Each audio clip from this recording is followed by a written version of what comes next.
অদ্ভুত স্মৃতি যেন বারবার মনে হয় প্রবাসী। অদ্ভুত সব স্মৃতি ঝাপসা হয়ে আসে চোখে। প্রবাসে একাকী রাতে, নিঃশব্দ সময়ের বুকে, মায়ের হাসিটা, বাবার ক্লান্ত মুখ, বোনের অভিমান, বন্ধুর ডাকে লুকানো, শিশির ভেজা সকালে গ্রামের রাস্তায় হাঁটা, চায়ের দোকানে গল্প, মাঠে ফুটবলের চিৎকার, সবই যেন এখন পর্দার পেছনের দৃশ্য, যেখানে আমি নেই, শুধু স্মৃতি রেখেছে আমাকে। এখন কেবলই ইট পাথরে ব্যস্ততা, না আছে সেই চেনা মুখ, না আছে মনের যত্নতা।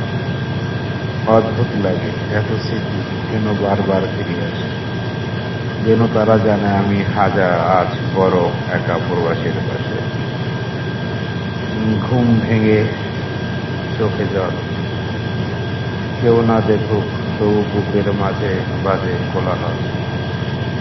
এই অদ্ভুত স্মৃতিগুলোই এখন আমার সঙ্গে, যার না আছে সেও প্রতিদিন আমাকে চোখে আঙ্গুল দিয়ে দেখায় আমি কতটা ভাঙা আর কতটা তৃষ্ণার্ত হয়ে ঘরে ফেরার পথে।